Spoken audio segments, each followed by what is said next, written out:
continuously que ces liaised échanges with Iran, aboutissent. and we hope that En l'absence d'un these accord qui réponde à nos exchanges intérêts de will bear sécurité, la fruit. In France, the absence of avec ses agreement proches partenaires that reflects européens our du security E3, interests, comme ils l'ont France, annoncé, alongside European prendront partners leurs of the E3, as responsabilités was dans le announced, cadre des will dispositions shoulder prévues par la responsibility through the résolution provisions 2231 du Conseil de set sécurité. out under La France Resolution appelle 2231 of the aujourd'hui Security avec gravité Council. l'Iran à France saisir solemnly enfin la calls chance d'une upon solution Iran to diplomatique finally négociée take tant the qu'il est encore chance, temps. the opportunity Aujourd'hui même of a se tient à negotiated Genève, diplomatic plusieurs solution. d'entre vous l'ont relevé, There is still une réunion des time. ministres Today du in E3, Geneva, a de la haute meeting of the représentante de l'Union E3 ministers, of the et de high leur homologue representative of the iranien EU, à and cette the fin. Iranian counterpart is being held to that Alors que le end. temps est compté, la France avec As ses time is proches ticking, partenaires France, européens together with est close prête European à partners, débuter dès stands maintenant ready avec to l'Iran une immediately négociation diplomatique initiate destinée à assurer diplomatic que l'Iran negotiations ne with se Iran dote to jamais ensure that Iran de will armes never nucléaires et de gain nature à access to mettre the fin à ce nuclear weapon.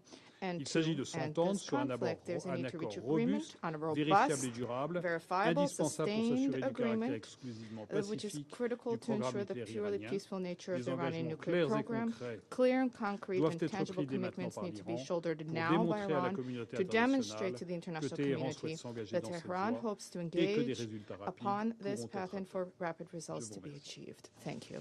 I thank the representative of France for his statement, and I give the floor now to the representative of the United Kingdom. Thank you, President. And I start by thanking the Secretary-General, Under Secretary-General De Carlo, and Director-General Grossi for your clear and sober briefings. The UK reiterates its full support for the vital work of the IAEA. We thank the IAEA Director-General and his staff for their continued professionalism, diligence, and courage in these complex circumstances. President, first, the United Kingdom is deeply concerned by the sharp escalation we've witnessed between Israel and Iran over the past week. This is a dangerous moment for the entire region, and further escalation is in no one's interest. Civilians must never be targeted, and we deplore the loss of civilian life and offer our condolences. All parties must protect civilians and civilian infrastructure in line with international humanitarian law.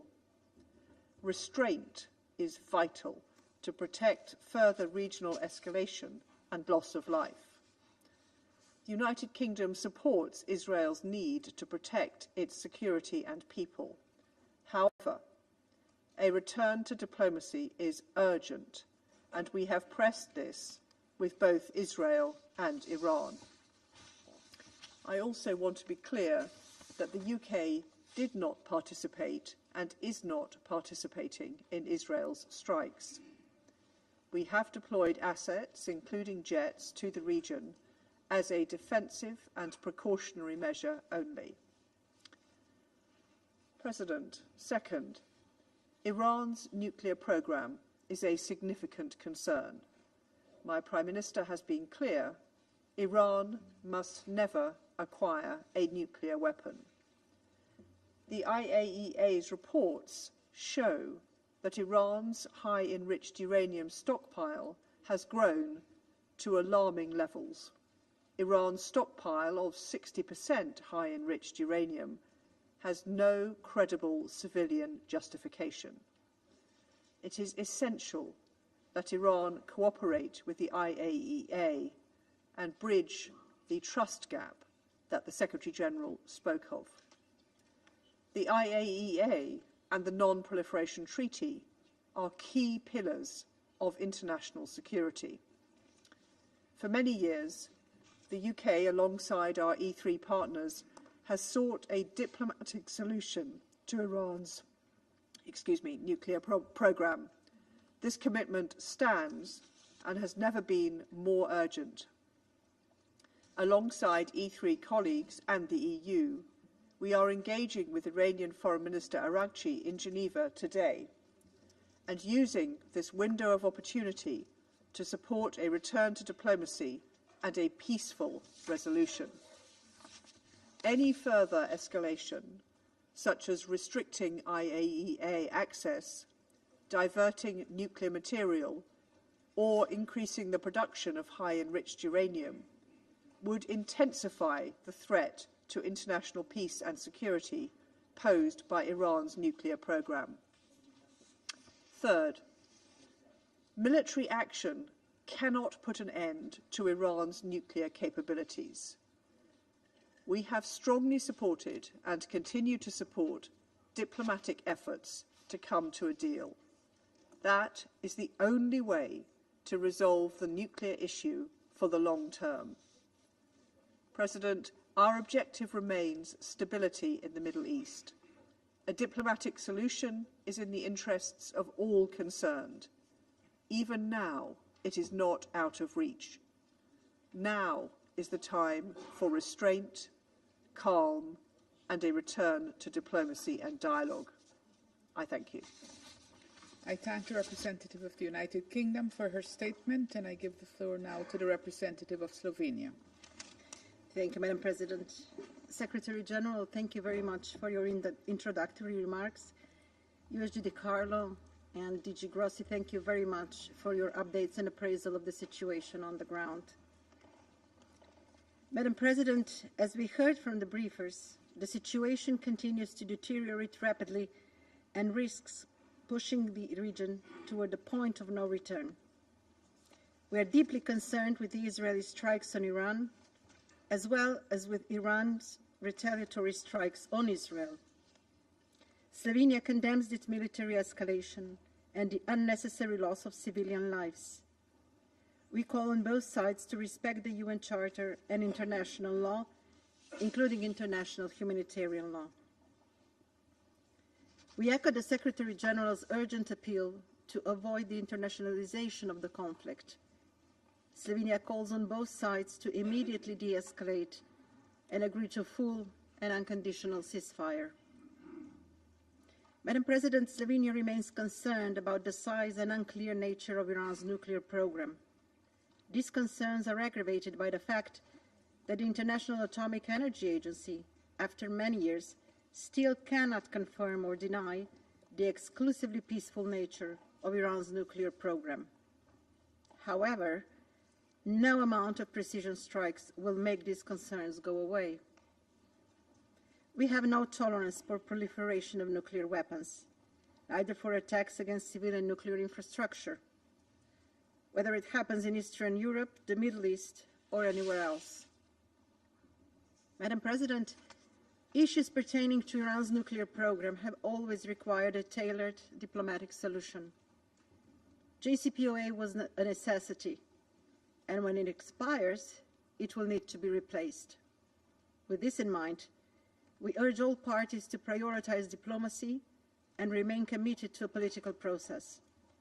We welcome the talks between the E3 and Iran taking place today in Geneva. These represent a much-needed stabilizing factor.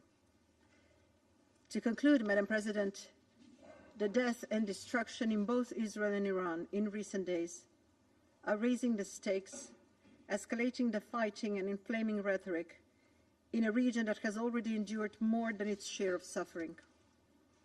Our thoughts remain with civilians under siege in Gaza and the hostages who need to be released immediately and unconditionally. In such a volatile situation, it takes courage to de-escalate and commit to peace. I appeal to both sides to show that courage, to spare their own civilians and the Middle East as a whole from further bloodshed and destruction. I thank you, Madam President. I thank the representative of Slovenia for her statement, and I give the floor to the representative of Greece. Thank you, Madam President. Let me start by thanking the Secretary General for his very important remarks. I also like to thank Under-Secretary General Mr. Carlo and Director General Mr. Grossi for the informative and timely briefings. Madam President, since last Friday's emergency meeting, there has been a significant deterioration of the situation in the Middle East.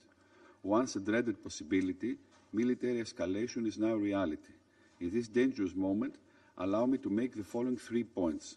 First, we reiterate our call for immediate escalation and utmost restraint so as to end the vicious cycle of military action and violence.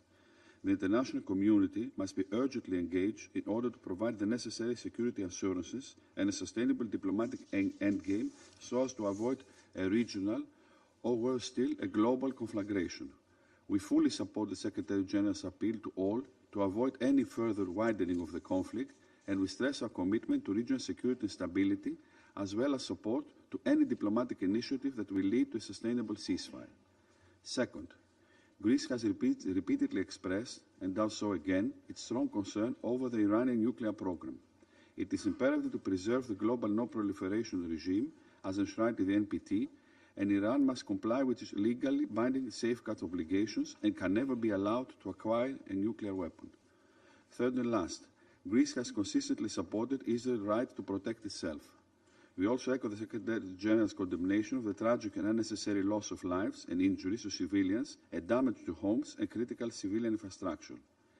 A week into yet another conflict, it's now more important than ever to ensure that civilians do not keep finding themselves in the crossfire especially given the nuclear aspect of the involved crisis. We recall the obligation of UN member states to act in accordance with the Charter and international law. We consider of absolute priority the respect of international law and international humanitarian law. It is essential to uphold the UN Charter as regards the use of force, as well as the integrity of the global non-proliferation regime. Madam President, in closing, allow me to reiterate that de-escalation and a full and immediate ceasefire are now urgently needed as a first step towards a sustainable peace. The international community and countries of influence must step in and offer diplomatic way out to both parties. We are looking forward to a positive outcome of the meeting taking place today in Geneva between the foreign ministers of the E3, United Kingdom, France, Germany, the High Representative of the European Union, and the Foreign Minister of Iran. The stakes are simply too high for regional world security, and failure is not an option. I thank you. I thank the representative of Greece for his statement, and I give the floor now to the representative of Somalia. Madam President, thank you for your timely leadership in convening this meeting. We appreciate the remarks of the Secretary General and briefings provided by USG Carlo Di Carlo and Director General Grossi on the rapidly evolving situation in the Middle East. The situation arising from reported Israeli airstrikes against the Islamic Republic of Iran on 13 June 2025 and Iran's subsequent response is a matter of great concern. These actions represent a perilous escalation that threatens to engulf the entire region in an uncontrollable cycle of violence, suffering, and pain. We strongly condemn any acts of aggression that violate the sovereignty and territorial integrity of member states. Such actions are in clear contravention of the fundamental principles enshrined in the Charter of the United Nations, particularly Article 2 and Paragraph 4, which unequivocally prohibit the threat or use of force against the territorial integrity or political independence of any state. We believe that all member states share a responsibility to act in accordance with these commitments. We emphasize the necessity of respecting the sovereignty and territorial integrity of all states, adhering to the principles of good neighborliness and settling disputes through peaceful means. Madam President, Somalia urges all parties to work towards de-escalation, to achieve a comprehensive ceasefire, and to restore calm and hope. Our delegation expresses deep concern about this dangerous escalation, which threatens grave consequences for regional peace and stability. The spillover of these hostilities imperil countless lives and threaten to deepen existing crises. Somalia strongly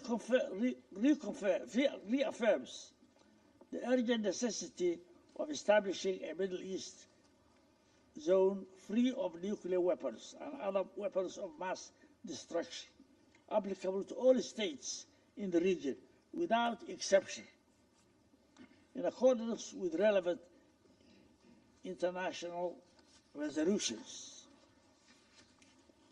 We also stress the need for all Middle Eastern countries to join the Treaty on the Non-Proliferation of Nuclear Weapons as a step towards regional and global security. We emphasize the paramount importance of protecting civilians and civilian infrastructure, as well as refraining from targeting nuclear facilities that are under International Atomic Energy Agency safeguards, in line with Security Council resolutions or decisions. Such acts constitute a violation of international law and international humanitarian law, including the 1949 Geneva Convention, and pose unacceptable risks to civilian populations and the environment. At this critical stage, Somalia calls for a swift return to the path of negotiations as the only viable means to reach a sustainable agreement regarding the Iranian nuclear program. We further emphasize the importance of safeguarding the freedom of navigation in international waters in accordance with international law, and urge all parties to refrain from actions that undermine maritime security. Madam President, the complex challenges before us demand a collective and measured response grounded in dialogue, mutual respect, and the search for the common ground. Our delegation reaffirms its commitment to multilateralism and the principles of the United Nations Charter. We urge all parties to act with responsibility and wisdom, placing the well-being of the region's peoples above all other considerations. It's important to seize this moment to redouble our efforts for de-escalation and to support a diplomatic process that can deliver peace, stability, security for all states in the Middle East. Finally, my delegation stands ready to engage constructively with the international community to advance these shared goals. I thank you. I thank the representative of Somalia for his statement, and I give the floor now to the representative of Denmark. Thank you, Madam President. And I also thank the Secretary General for his important introductory remarks, and Under-Secretary General Di Carlo and Director General Grossi for their detailed briefings and urgent messages here this morning. Madam President, as underlined by the Secretary General, the recent escalation in the Middle East has once again brought the region dangerously close to the brink of a region-wide conflict. The repeated attacks between Israel and Iran are cause for great concern and pose a grave risk to international peace and security. We must do our utmost, individually and collectively, to respond to this threat and to prevent further destabilization.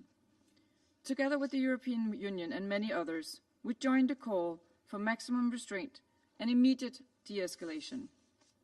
We urge all parties to abide by their obligations under the UN Charter and international law, and to ensure the protection of civilians and civilian infrastructure in line with international humanitarian law. We deplore the loss of civilian lives and unacceptable attacks on civilian targets, including the recent hospital attack. Furthermore, all actions should be taken and the necessary restraint shown to reduce the risk of nuclear accidents. Denmark's view is clear. Diplomatic engagement and a negotiated solution, with the IAEA playing a vital role, remains the only viable paths toward lasting peace in the region. Denmark supports all diplomatic efforts to restore stability and return to the negotiating table to seek a solution to the Iranian nuclear issue. And we welcome the E3 foreign ministers and the EU's meeting with the foreign minister of Iran in Geneva today. Madam President, we have been clear that Iran must never be allowed to acquire a nuclear weapon. Denmark has repeatedly expressed our concern about Iran's escalating nuclear trajectory. The fact that the IAEA is unable to provide assurances that the Iranian nuclear program is exclusively peaceful is deeply disturbing. We are further alarmed that Iran is non-compliant with the legally binding nuclear safeguards obligations as recently determined by the IAEA Board of Governors. There is no plausible civilian reason for Iran's production and stockpiling of highly enriched uranium. we strongly urge Iran to cooperate with the IAEA on the outstanding safeguard issues and to return to the negotiating table to secure an agreement with the international community which ensures that Iran's nuclear activities are exclusively peaceful, an agreement which upholds the global non-proliferation norms and which fosters lasting stability in the Middle East and beyond.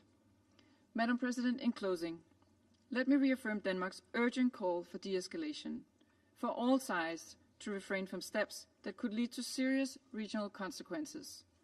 In the face of mounting civilian suffering and at the risk of a spark that ignites a wider conflict, this is imperative. I thank you. I thank the representative of Denmark for her statement.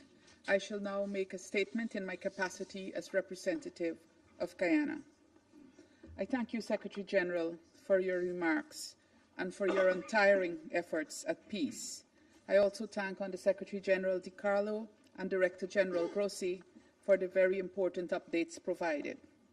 Colleagues, the recent escalation between Israel and Iran poses an immediate threat to the security and stability of an already volatile region. The effects of this conflict could extend far beyond its immediate borders, exacerbated by the non-compliance with international law. Sadly, regional and international peace and security are now both under threat.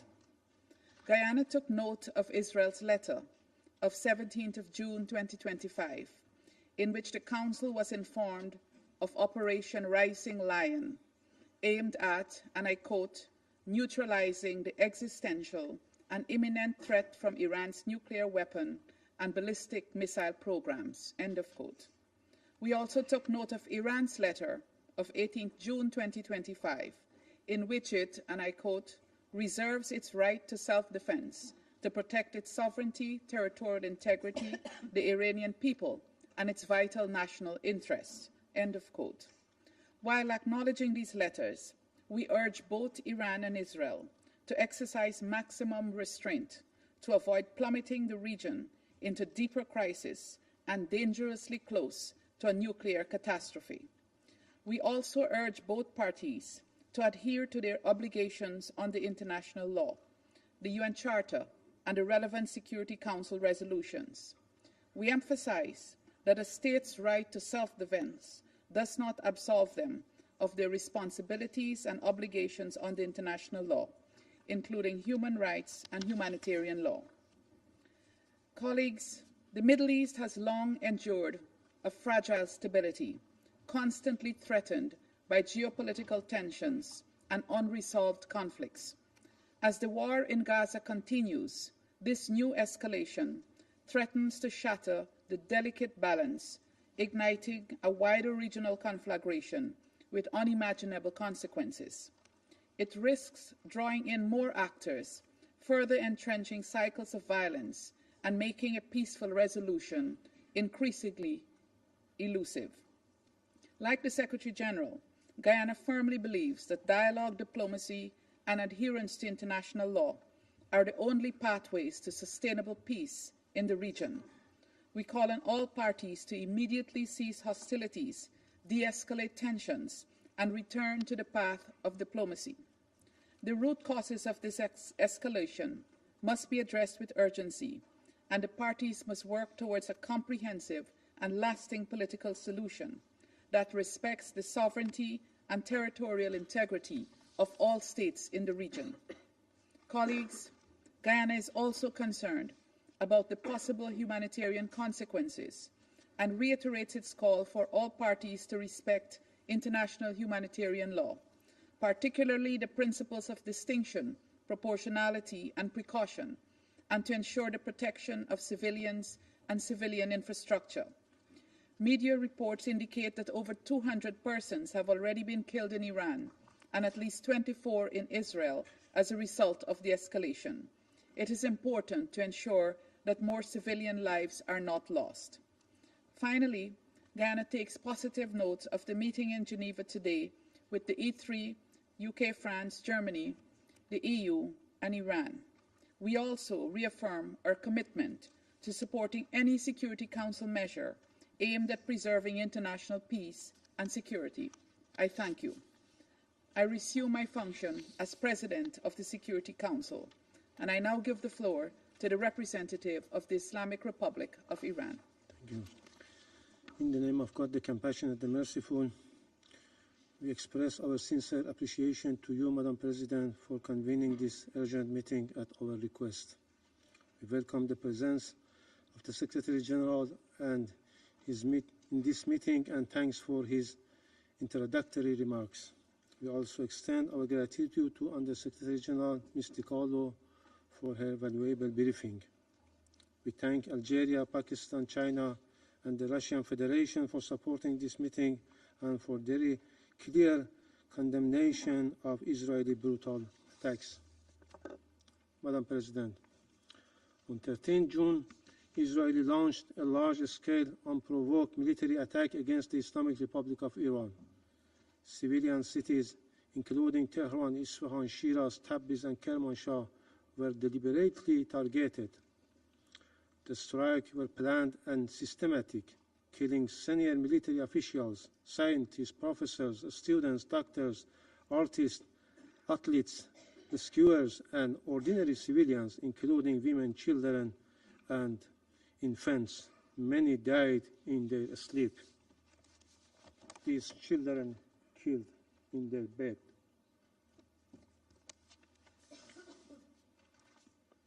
Hundreds of civilians have been killed and thousands injured.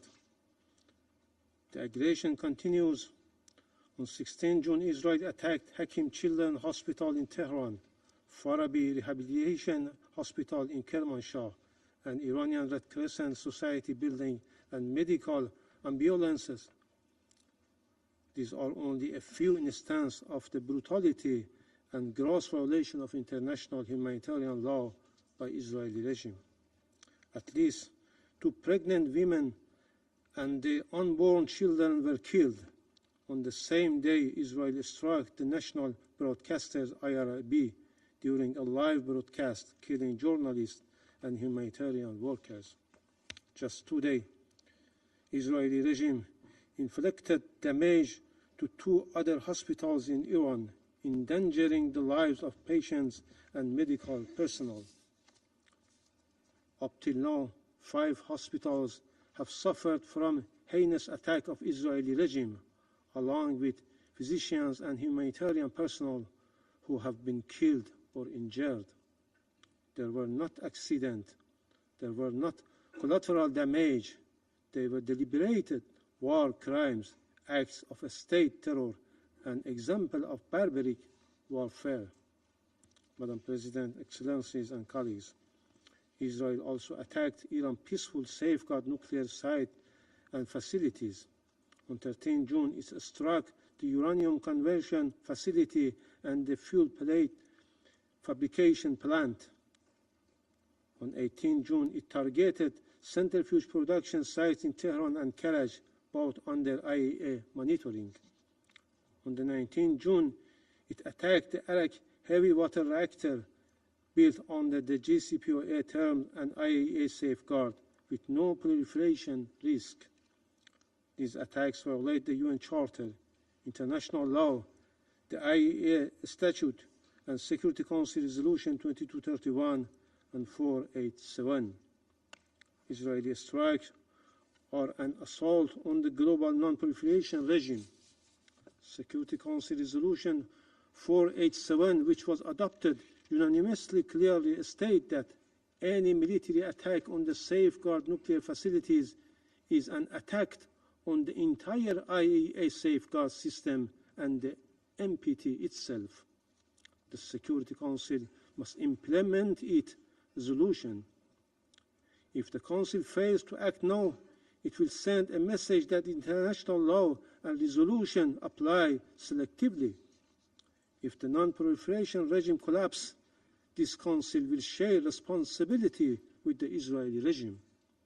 Madam President, despite Iran's repeated warning about the threats of our peaceful nuclear sites and facilities, the IAEA Director General has failed to act.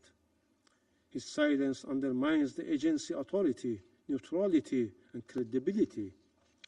The IAEA cannot remain silent while safeguard facilities are attacked. This inaction must end. Israel openly declared that it will continue this strike for as many days as it takes.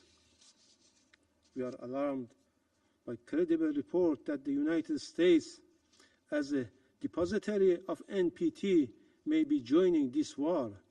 Any such support violates the NPT and undermine global security.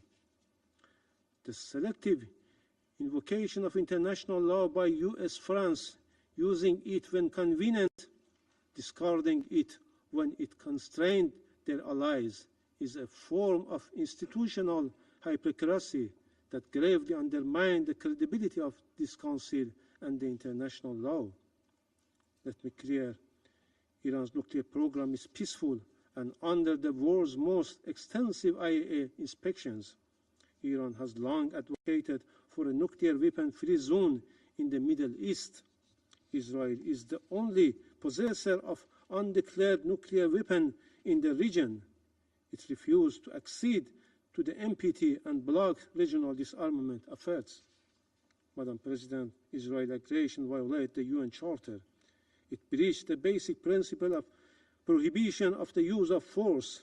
It violates Iran's sovereignty and territorial integrity. It violates international human rights law and targets innocent civilians and threatens the right of life and security of our people. This regime committed war crimes, crimes against humanity and state terrorism. It attacks on safeguard nuclear facilities, set a dangerous precedent for global security. Madam President, the already dire situation has been exacerbated by mounting and irrefutable evidence of direct involvement by the United States in this illegal war of aggression. The US has publicly threatened to strike Iran's safeguard nuclear facilities. Such acts constitute a flagrant violation of Article 2, Paragraph 4 of the UN Charter and a breach of the sovereign equality of states. These reckless statements and actions emanate from the head of a state who is a permanent member of this Council and entrusted with primary responsibility for international peace and security, and an irresponsible behavior. Madam President, Iran has exercised its inherent right to self-defense under Article 51 of the UN Charter. Our response has complied fully with international law, including humanitarian law. We have taken all necessary precautions to protect civilians. Iran will continue to exercise this right as long as the Security Council fails to discharge its primary responsibility under the Charter and until the Israeli aggression is fully and unequivocally terminated. The Security Council must act now. We reiterate our call on the Security Council to determine the Israeli illegal use of force and armed attacks against Iran are a breach of peace and act of aggression. Adopt binding and enforcement measures under Chapter 7 to halt the aggression and prevent its recurrence. Condemn clearly the violation of Iran's sovereignty and targeting of our safeguard nuclear facilities. Address the risk of wider regional war, especially the unlawful involvement of a third country. Madam President, the lies and fabrication used by representatives of Israeli regime and its Western allies don't work anymore to whitewash and justify its horrendous crimes. International law is clear. There is no right for Israel to commit this act of aggression, no right to attack and target civilian infrastructure or safeguard nuclear facilities, no legal or moral cover for war crimes. The so-called preemptive attack and existential threat claims used by this terrorist regime and its allies to justify aggression have no basis in international law, and to conduct acts of aggression, kill innocent people and violate the territorial integrity of states. These are false excuses for Israeli aggression. Iran has never initiated any war, while Israel, as an occupying and terrorist regime, has a long and dark history of illegal use of force, violation of all legal international norms, assassination, and nuclear secrecy that destabilized the entire region. The selective use of international law by certain members of this Council expose dangerous double standards that endanger international peace and security and undermine the credibility of this body. Without the support and protection of certain Western states, especially the United States, Israel could not have been able to commit this aggression with such impunity. This complicity must be recorded by history. Finally, Madam President, Council's failure to act at this critical juncture would constitute a profound abdication of the Council's responsibilities and a grave betrayal of fundamental principles of the United Nations.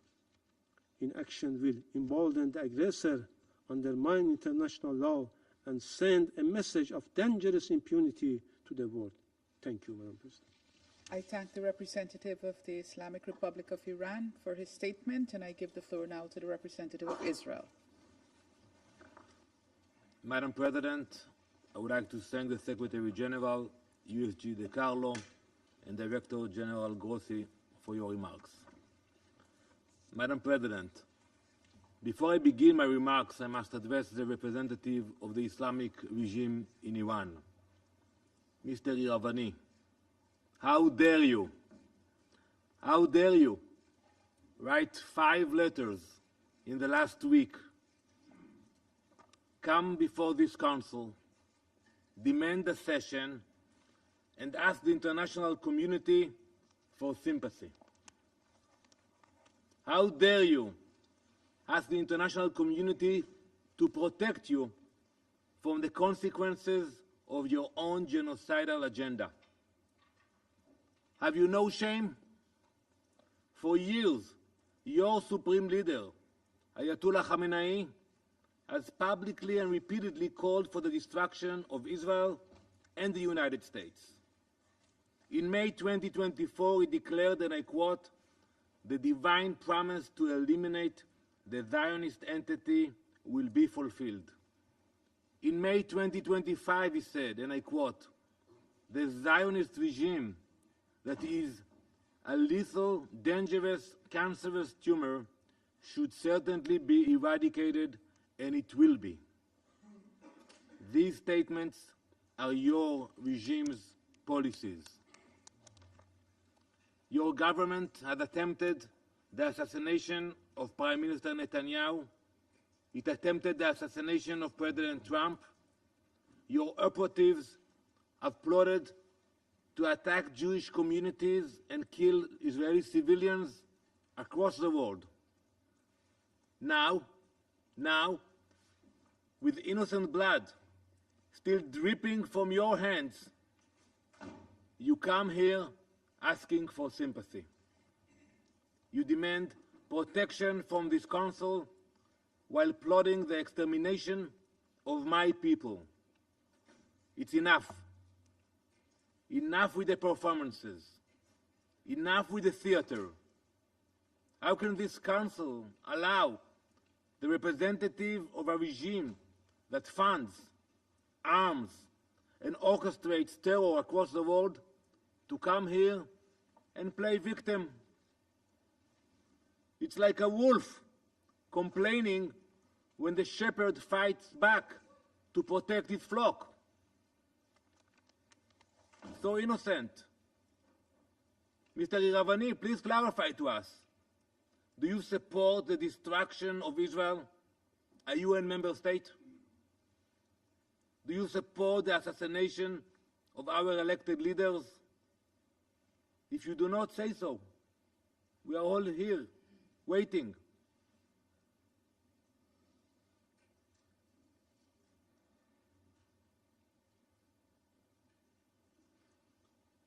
This Council should put an end to this charade, once and for all. Mr. Iravani, you are not a victim. You are not even a diplomat. You are a wolf pretending to be a diplomat. And we are done pretending otherwise.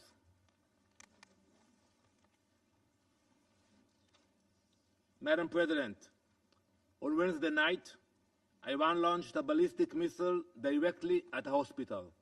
And by the way, I listened to your word. You mentioned that we attacked hospitals. I ask you to provide a list of the hospitals that Israel attacked in Iran. We know what we are doing. If we attacked hospitals, show us the locations, show us the names and the list. Iran launched a ballistic missile directly at the hospital, Soroka Medical Center in Beersheba, the largest hospital in southern Israel. It was struck by a precision-guided missile fired by the Islamic Republic of Iran. This hospital serves over 1 million people, Jews, Muslims, Christians, Druze, Bedouin. It is a vital provider of emergency and trauma care. Iran hit it in purpose. There was no military bases around, no mistakes, leaving those million people with severely reduced access to medical service. This was not a misfire. This was not a mistake. Iran has proven its ability to strike strategic targets with accuracy. This was a deliberate act. It is a blatant violation of international law, a war crime, and a calculated attempt to murder the most vulnerable. Let this Council understand what that missile really signified. That no one is safe. That if Iran will target a hospital with a ballistic missile, it will target anyone, anywhere, with anything they have. Today it was Beersheba. Tomorrow it could be Brussels. Soon it could be Boston.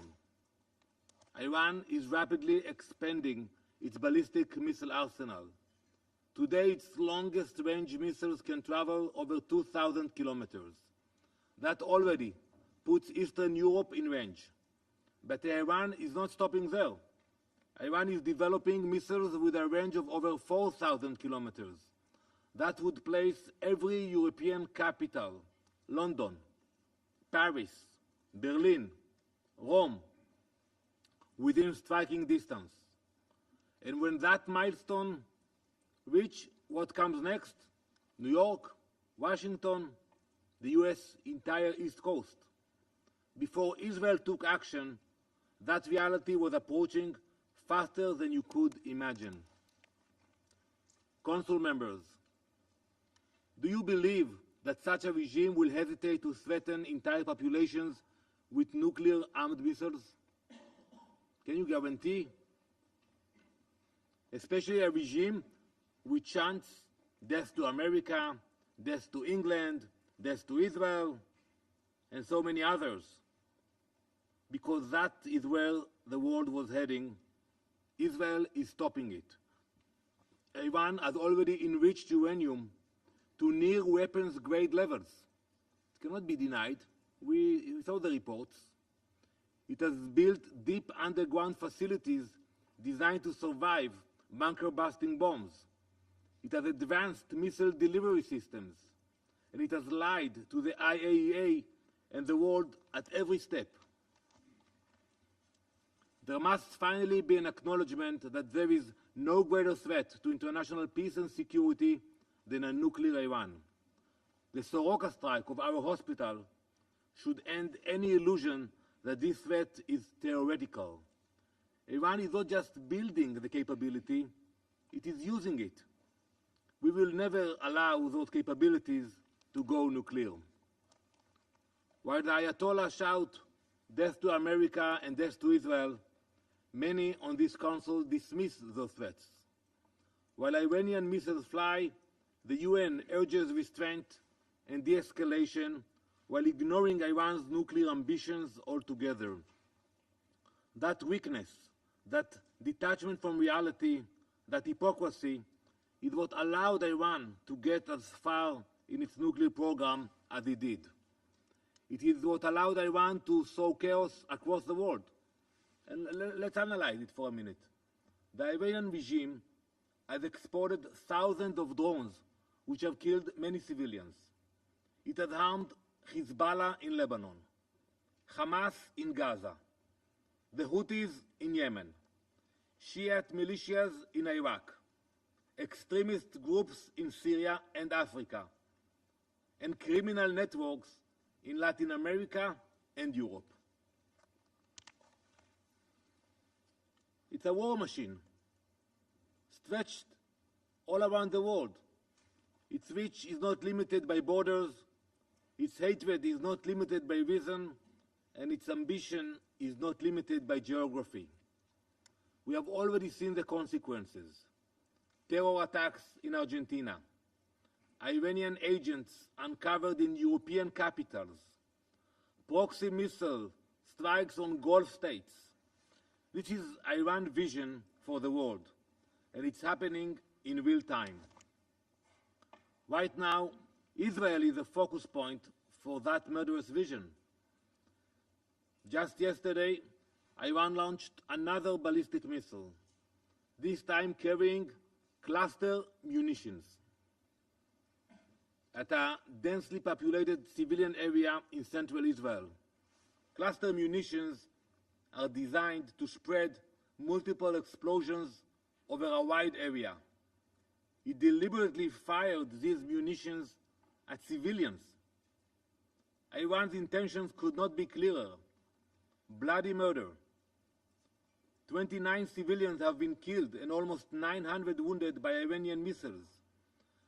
The only reason the number isn't higher is because of Israel's advanced defensive capabilities. So yes, Israel acted because we understand the cost of waiting. We will not wait for another threat, whether that is rockets, missiles, terrorists, or an atomic bomb. Israel acted as a last resort. This was the final window of opportunity to prevent Iran from acquiring nuclear weapons, and it came only after diplomacy had been exhausted. Israel cannot and will not accept this situation. Operation Rising Lion was launched to neutralize an imminent and existential threat, and we are doing so in full compliance with international law. Israel is strictly following the law of armed conflict, including the rules of distinction, proportionality, and precautions in attacks. That's why I'm waiting for the report about the hospitals. Our strikes are aimed at military objectives based on reliable intelligence. Every measure is taken to minimize harm to civilians. Iran launches indiscriminate barbaric missile attacks. They deliberately target population centers. This is the difference between a democracy acting in defense of its people and a brutal regime targeting civilians. Colleagues, it is Israeli civilians running for shelter now, every day. But something many of you also seem not to understand is that when Israel acts, we are not only defending our people, we are defending yours. As German Chancellor Merz said, and I quote, Israel is doing the world's dirty work. We are the first target, but we will not be the last. We are holding the line between civilization and genocidal jihadist imperialism. Iran doesn't just want to destroy Israel. It wants to remake the world order. One missile, one terror proxy, one destroyed hospital at a time. So no, we do not apologize for defending ourselves. We do not apologize for striking Iran's nuclear facilities. We do not apologize for neutralizing the threat, because while some here raise their voices when Israel strikes a ballistic missile site, they fall silent when Iran strikes a surgical wind. Some condemn us for destroying a drone factory, but say nothing when Iran hits a residential building. That is not balance. That is moral collapse. We are doing what this Council should have done long ago. We are acting where the international community hesitated. We are stopping a threat that endangered the entire world. Though our homes, our families, and our children are under threat, we will not stop. Not until Iran's nuclear threat is dismantled. Not until its war machine is disarmed. Not until our people and yours are safe. This is not just Israel's fight. It is the world's fight, and if no one else will fight it, we will. Thank you, Madam President. I thank the representative of Israel for his statement. I wish to take this opportunity to remind all speakers that this is a formal meeting of the Council, and as such they need to ensure the proper decorum and proper language. We should always aim to refrain from personal attacks. I now give the floor to the representative of Iraq. شكرا جزيلا السيدة الرئيس ونعرب عن امتناننا لحضور السيد الأمين العام لهذه We الجلسة express our appreciation for the presence of the Secretary General and for calling to contain this crisis and his call for return to renegotiations and his awareness of its consequences. We also extend our thanks to the Undersecretary General and the Director General of the IAEA for their briefings. I would like to express the appreciation of the Republic of Iraq for the efforts of the Security Council in following the dangerous developments in the Middle East, which is witnessing an unprecedented escalation owing to the continued Israeli attacks on the Islamic Republic of Iran and their repercussions on regional and international security. Iraq strongly condemns the unjustified Israeli attacks against the Islamic Republic of Iran and the repeated Israeli violations of the sovereignty of states, especially the violations of the Iraqi airspace to launch an aggression against neighboring Iran.